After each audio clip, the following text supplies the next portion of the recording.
about kind of COVID, before COVID, and now sort of the new norm. Like I said, I think the conversation piece needs to change from, oh, it's COVID. No, this is just our new norm now. But we were talking about whether with visitations with residents, what is your facility doing to allow patients to be able to see their family members? So we ask that the family member make an appointment to see their loved one, and of course we would screen them at the door. We ask the screening questions if you've been exposed to anyone with COVID or traveled within the last 14 days. Basic screening questions, and check your temperature.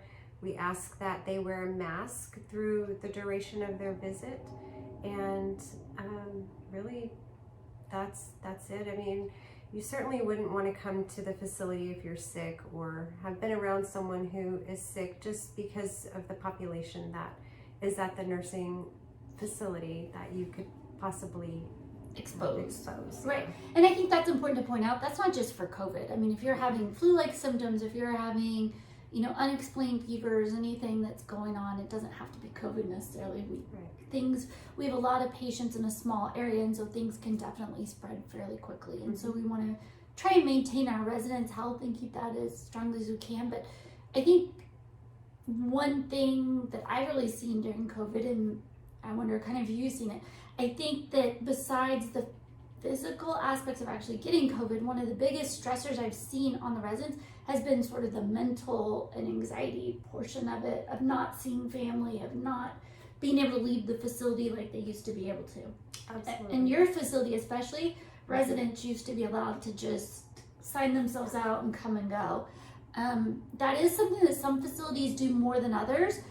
Some allow residents to sign themselves out if they're their own responsible party, or their family members could sign them out, but they could go to Walgreens, or they could go to walking distance places and then come back to the facility and sign themselves in. So how has COVID kind of changed all that? So initially we didn't really allow, we highly discouraged the residents from going and going out on pass, going out on visits, and especially when it was right in the heart of COVID time. Currently, we do allow the residents to go out. They can just sign out, let us know that they're leaving. We encourage them to wear their mask while they're out, sanitize their hands when they get back.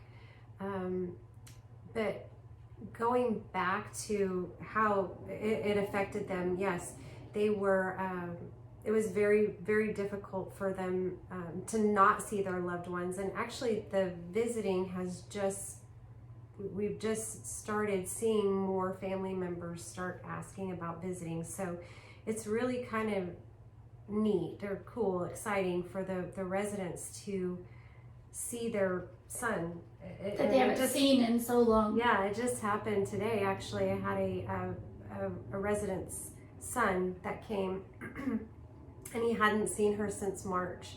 So it was so neat, last March. So it was really neat, and to see her light up and how excited they both were to see each other. So it was pretty cool. And I think too, we've tried to do sort of the FaceTiming and provide face.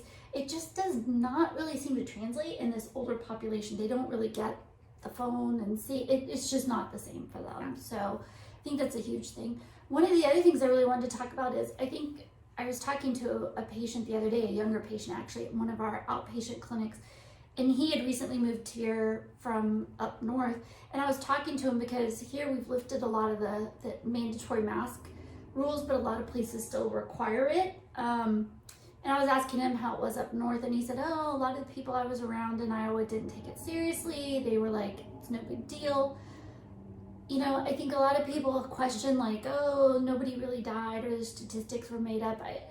I get where you hear that somebody was in a car wreck and they attributed their death to COVID, or I get it, guys. Things like that are happening. We have patients that go to the hospital that are clearly COVID negative, and they come back with COVID pneumonia. We test them before they went out. They test them at the hospital. They're negative, but they still come back with COVID pneumonia or some other COVID-related diagnosis.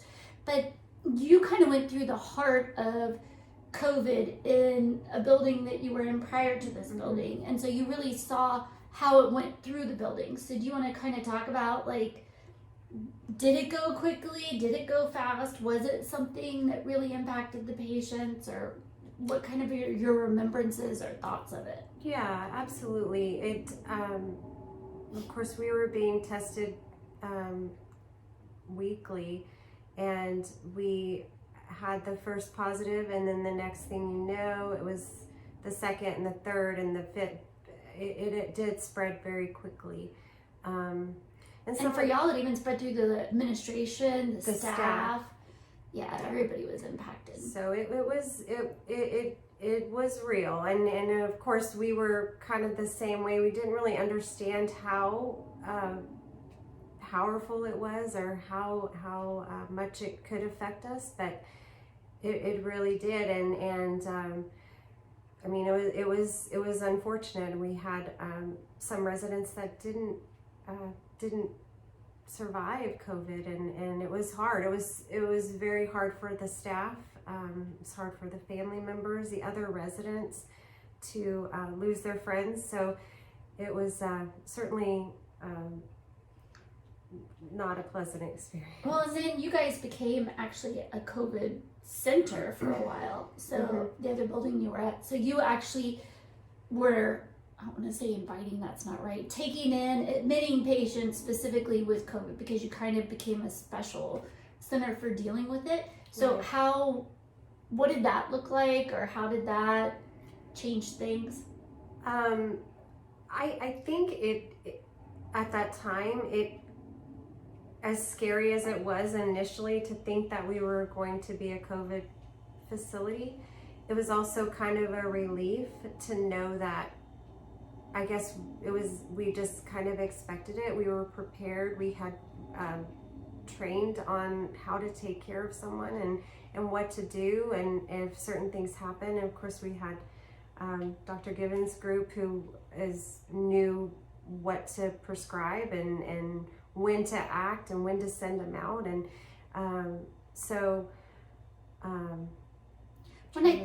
think one of the things too, and I get that we always say be prepared, act like people are infectious all the time, but the reality is, I don't think that people take it quite as seriously like before COVID was in the building. It's kind of like, yeah, we'll sort of wear our mask and we'll do it. But when you were a COVID center, then what we call PPE, or the protective equipment, was in place. People were more religious. I mean, they had to be about wearing their equipment, going in the rooms, and they were seeing the effects and the after effects of it way more. And so I think they were a lot more strict about how they were wearing their equipment, what they were doing, how they were sanitizing. And I actually think we got way better at keeping this transmission down because of that awareness and dedication to doing things, the right way after it was known that it was going to be a COVID center.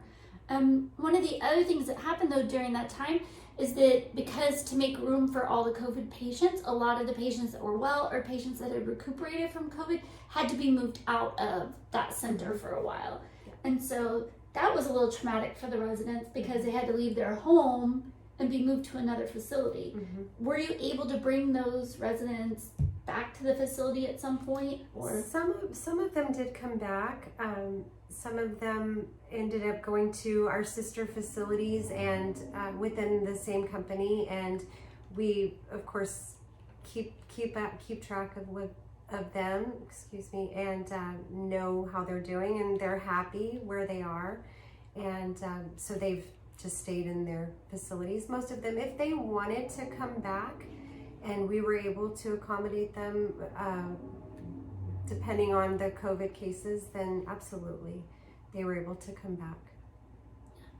And then I think now too, in healthcare, I think we've seen a big shift. One thing that we do at Centric that not other groups in this space don't do is we combine primary care with behavioral health. So we're in the same group, we're employed under the same company. So we share an EMR, we talk, we communicate. What, over the years since you've been doing this, how much have you seen that mental health tends to play a role in these residents' lives? Like on a percentage basis? I'm just saying, do you think it's a significant, like, I personally felt that's why we brought behavioral health in-house, is because I felt like a large portion of our patients had depression or anxiety or some of the dementias or other issues that were impacting their health to the point that just doing the primary care side of it wasn't going to cover everything. We really needed that behavioral health support for these residents. Yes, almost every resident needs some type of behavioral health support, just from whether it be because of the Alzheimer's, PTSD. A lot of them were veterans, and so yeah, absolutely, it is helps with that. Yeah, one of the things we had talked a little bit about earlier was there are changes in patients, and families aren't allowed up as much as they were before. So if I'm a family member, when should I expect, or what's a logical time for me to expect to get a call from a facility to inform me about my loved one's status or whatever, or what should my expectations be? So you should be notified with any changes that are occurring with your loved one. If they have a fall, if anything happens in the facility to your loved one, if their medication changes, maybe they have an infection, or we've done some labs and they have abnormal labs that we need to address. That any changes, you should be notified within that time frame of them finding out. Can you I don't want to give an exact time, like you should be notified in 24 hours. Right, but in an appropriate amount of time, people should be able to call you and get with you and tell you. So what about care plans? What are those in a facility, and what does that mean? So you should be having a care conference with the interdisciplinary team at the facility, which would be a nurse, the social worker, the dietitian, therapy, and you would have those quarterly, and also with any changes. So what a care plan meeting is to discuss what is going on with your loved one in the facility. What are we doing? And also activities. What are they doing in the facility? Are they losing weight? Are they eating well? Are they participating in rehab? Are they progressing? And and then of course any concerns that you may have. But certainly don't wait until a care conference, your quarterly care conference, to express any concerns that you have. Always, if you have any concerns, make sure that you're addressing them quickly so that they can be addressed before your quarterly care conference. Because I think I don't know why a lot of family members think that that's kind of the platform to bring everything, just this has been happening and I need to bring it all to your attention right now. And it's, a lot of times it may have been something that we could have taken care of a long time ago. So don't wait. And what's the best way for someone to communicate with staff, with you, with an administrator? Is it calling the facility? Are there texting? Is there email? What are the best ways?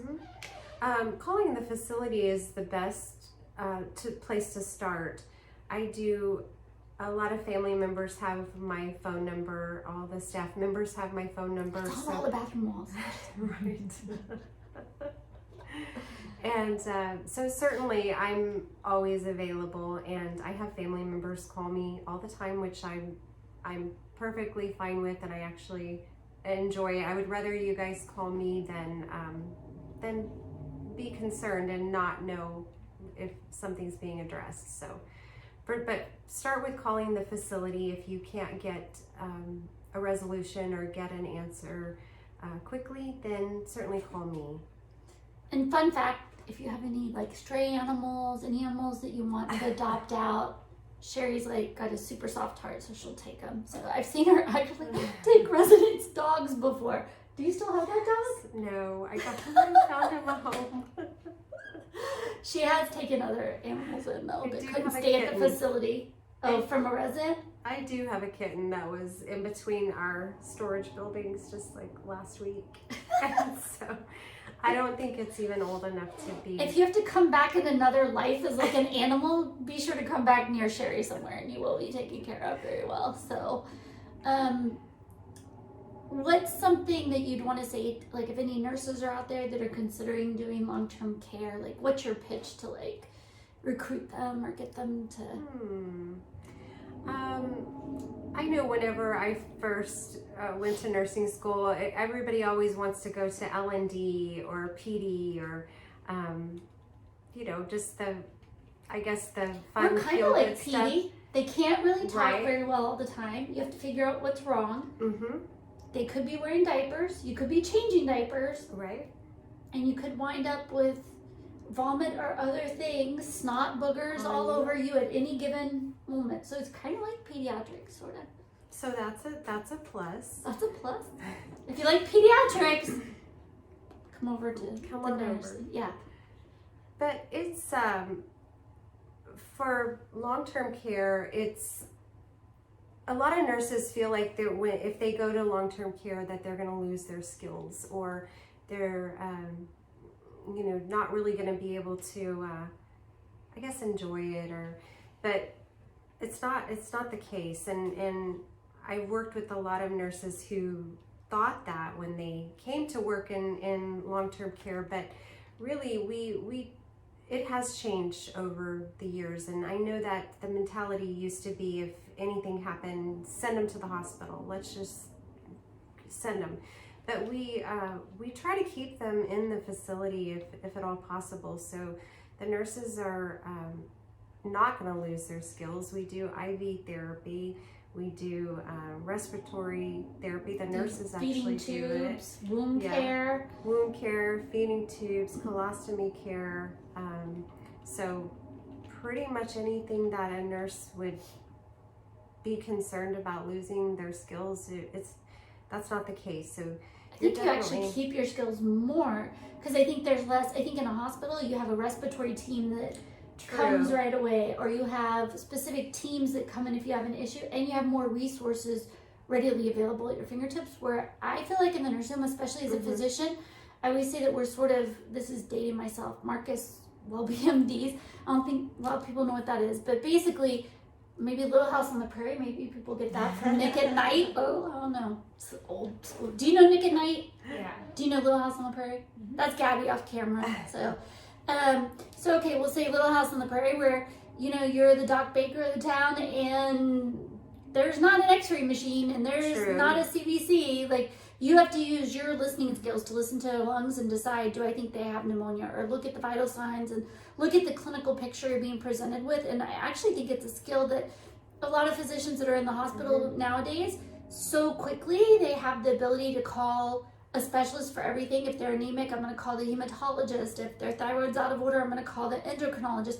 We don't have that luxury. We are the hematologist in the facility. We are the endocrinologist in the facility. So we have to make decisions based on our own exams. And so I feel like we actually keep our skills more intact than other people do. Yeah, So.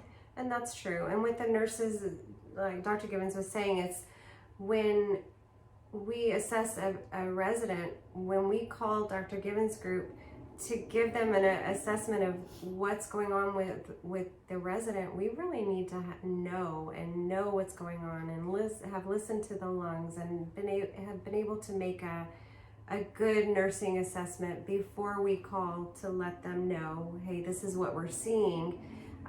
So yeah, I mean, our nurses are great and doing really well in keeping the residents in the facility, as opposed to sending them to the hospital, which sometimes can be traumatic for them. Right, I think a lot of our residents, you know, some of them are what we call contracted. It's hard to bend their arms or their legs. It's leaving them in the ER. The ERs are not set up to change their diapers, to feed them, to do anything. And if they sit in the ER for extended periods of time, they can develop bed sores and a lot of other complications. So we really try and treat them as much as we can in place. And not every facility is built the same with that. And guys, a lot of that has to do with the director of nursing of the facility. So you have some that are very interactive, and Sherry's one that's there all the time. If something's going, she feels like a patient isn't doing well, she's going to stay to address that. And I mean, literally, there have been times at midnight or 1 in the morning we're FaceTiming over a patient, trying to make decisions and what to do to keep them in the building. But if she feels like they aren't doing well, she goes up there herself and is up there with her LVNs, walking them through the processes and showing them kind of help take care of the patients. And we've had some pretty sick patients over the years that we've been able to keep in place and have them recover and do pretty well, just because we had that communication and we're able to see the patient in kind of a very quick, real-time process and diagnose what was going on. So definitely we have those experiences that show that that really works well when you have a team that's communicating and working well together. Yeah, because we can definitely, there are a lot of things we can do in the nursing facility that that the hospital can do. Same thing. And if we can treat them in their home, so that they don't have to be loaded up and going out into the cold weather and being, like Dr. Gibbons was saying, sitting in the ER for extended periods of time, we can treat them in place. We usually have a better outcome with the resident. Yep. So I think that's about all. Do you have anything else you want to say in summary or anything? Any advice to everybody out there? Anything you want to say? Nope. She's like, I'm good. I'm out of here. Okay, guys, thanks for tuning in. We'll be talking to you on some more other subjects. Thanks for tuning in today. Bye.